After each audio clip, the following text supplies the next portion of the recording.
Hey everybody, this is Cade Kerrigan. Austin, you're here. We're going to talk to you today about renovations, whether it's purchasing a new property and wanting to renovate the property for personal use or investment use, or we're going to talk to you about just if you're already living in your property and you just want to renovate some things and update some things in your property, some things to kind of watch out for and look out for. Yeah. Yeah, we have a lot of clients that, like you said, whether they're already in the house, they're planning to renovate, or we look for a lot of new properties for people that have plans to renovate that property.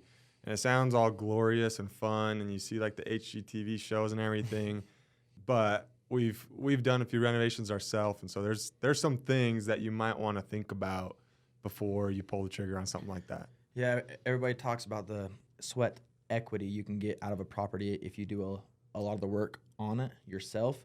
That is very true, but there's a lot of sweat that goes into it. There's a lot of hard work and a lot of unknowns that can kind of come along with it.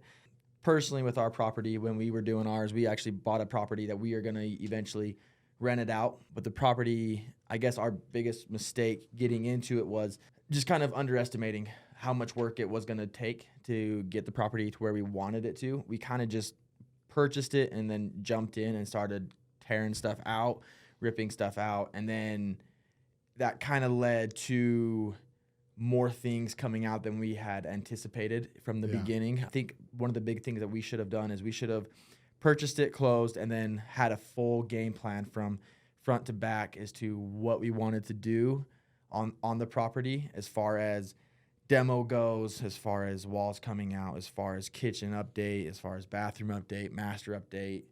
At least level by level, I think is key. I think that way you can kind of stay away from job creep. You can kind of stay away from finishing a portion of a property and then realizing, you know what, we want to do something else, or we want to change this, or we also need to demo this out. And then that way you're tearing out stuff that you've recently done and you're redoing it again.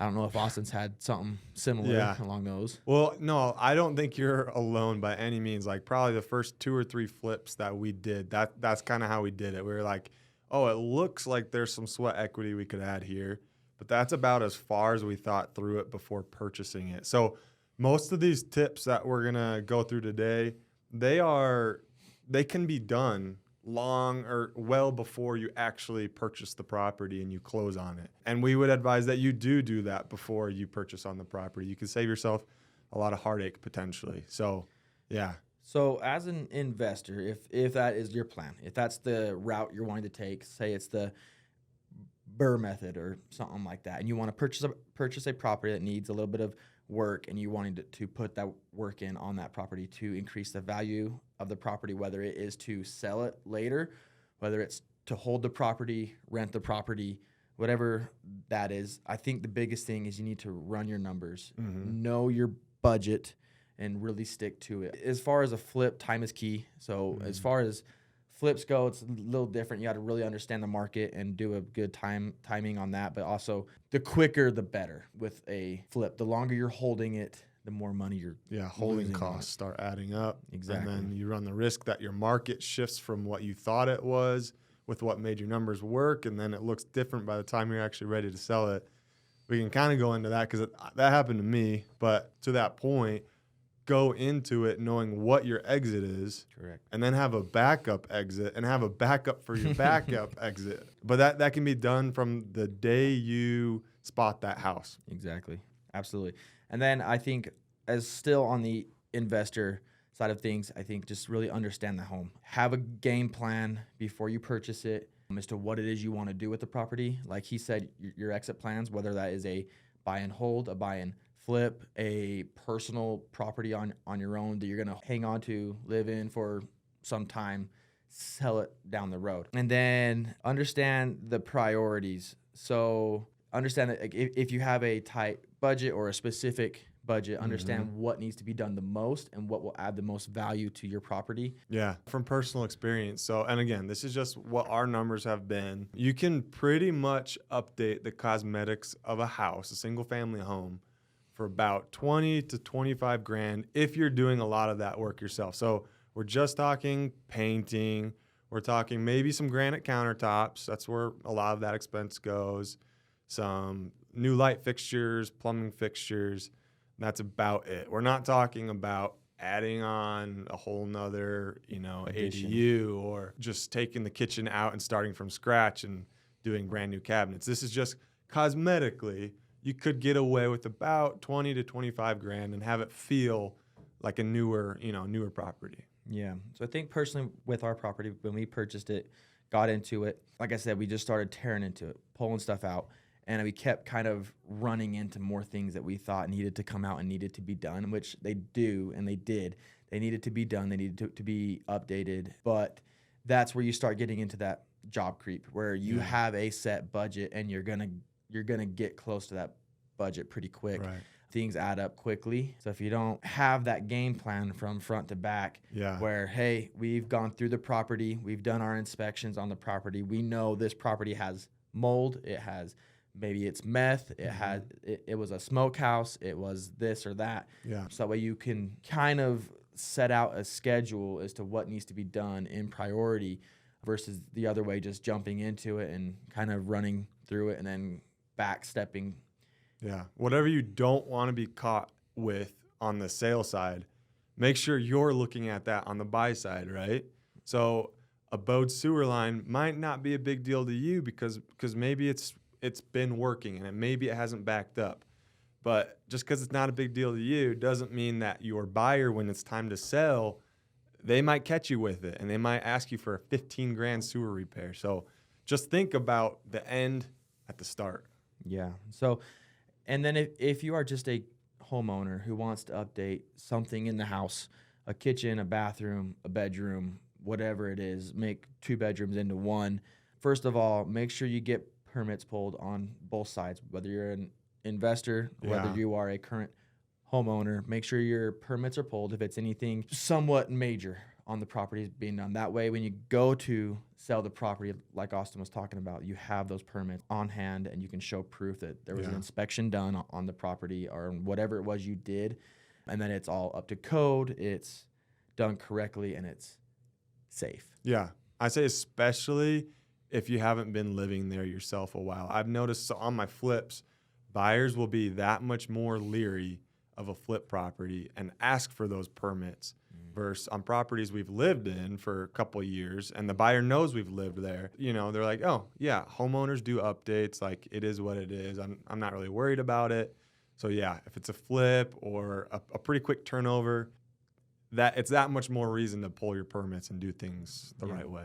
Absolutely. Again, jumping back into our experience with our property, we started gutting everything and we jumped in. Originally our plan was to just paint the cabinets, kind of update the kitchen kind of as we lived there, and we're getting it ready to rent it out. But we got in there and we found out how badly those kitchen cabinets needed to come out and how kind of just gross they were and functionality of them were pretty bad. So I think being able to really have that game plan and understanding there is going to be, so set a cost, what you want to stick with, but make sure you have either you're going to be really, really good at sticking with that budget or have the ability to go a little bit above it.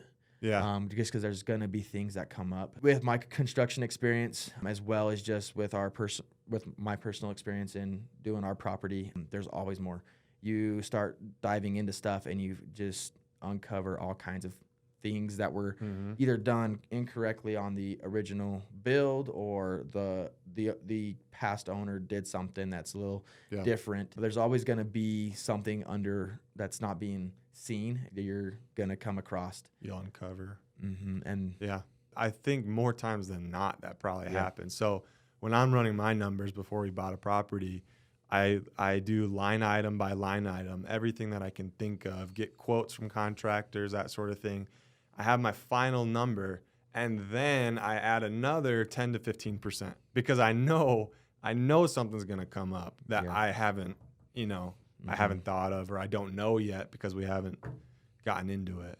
Yeah. And then one other thing, I think if you're living in the property, like I said, set your priorities, have a game plan for functionality of the house. If you're going to update your kitchen, understand that it's going to take some time. And if you're not going to be the one doing it on your own, or even if you are, it's going to take not a week. It'll take some time and figure out how it is you're going to function in the home during the renovation process, whether that's having a little kick-out table somewhere in the living room with a microwave plugged in and somewhere else to boil some water or something like that. Yeah. You know what I mean? So just being able to have keeping the home functional will help eliminate a ton of the stress as far as just the renovation process. It's gonna be stressful and it's gonna be challenging at times, but if you can eliminate as much of that stress as possible by just keeping the house functional, and you can do the things you need to do on a day-to-day basis, will help a ton. Yeah, and not to scare any live-in renovators. Like we've both done it, but I've also done flips where we don't live there, and like I don't want to sugarcoat it. It can suck at times. Like live-in renos can suck, especially with kids, right? 'Cause they get into all that dust. And so just, like he said, just set yourself up for that expectation that it's going to be a sacrifice for a little while. But there are those things, like Cade mentioned, that you can do to make it a little bit more tolerable and functional. So it's a good point. Absolutely. I think there's a lot of benefits to renovating properties. Right now, as an agent, the properties that are selling, so the market's picking up.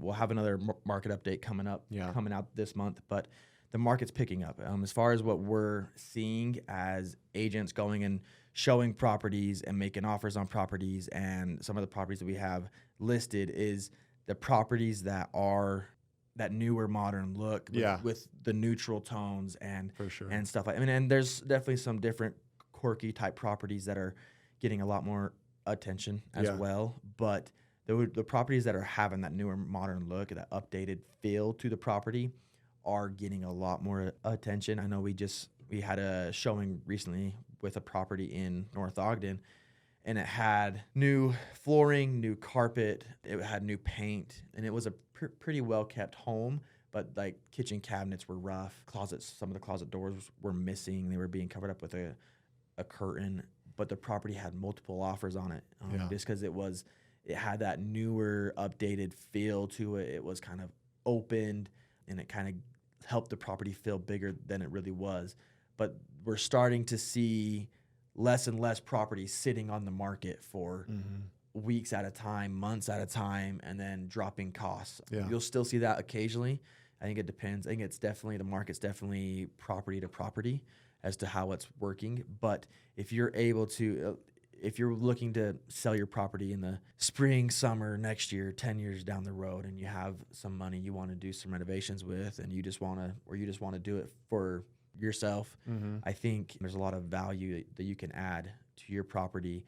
And then on the listing side, it's going to bring a lot of traffic to your property if you give it the updated feel and it can show well, and then you can get good pictures of it. You know? I was actually just reviewing those market update numbers. There's like 100 and something% more listings this January, so January 2023 compared to January 2022.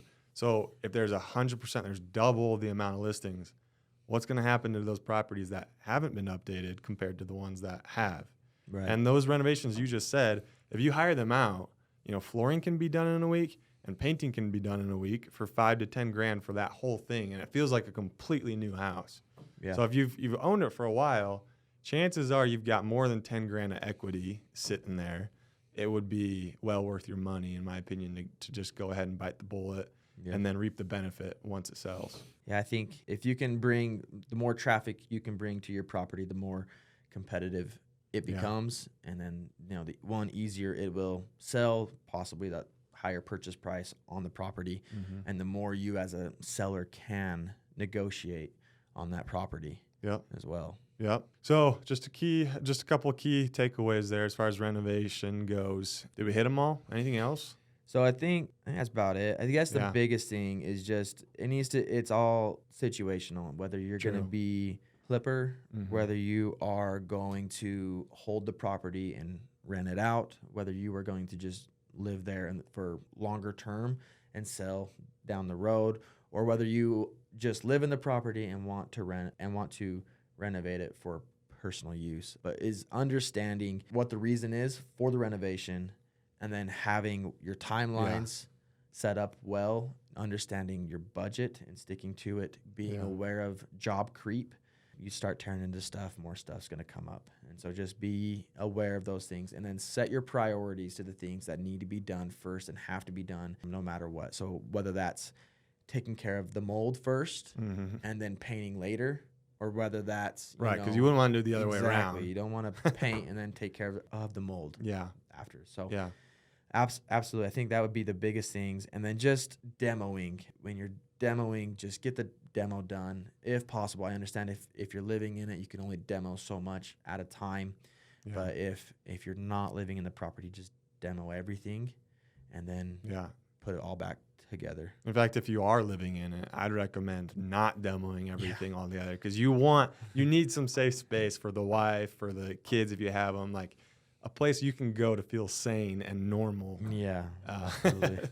But you said a good point there that I want to go back to. You said, what is the point for the renovation, right? Because your renovation for a high-end flip is going to look so much more different than your renovation for lower income rental, right? Like that's going to determine what you spend where and how much. So don't just renovate just to renovate. Have a strategy, a business plan in mind when you're doing that. Yeah. If you have any questions about renovations, maybe help running some numbers, or you want some help as might be priorities to set, feel free to reach out anytime. We'll answer any questions you have.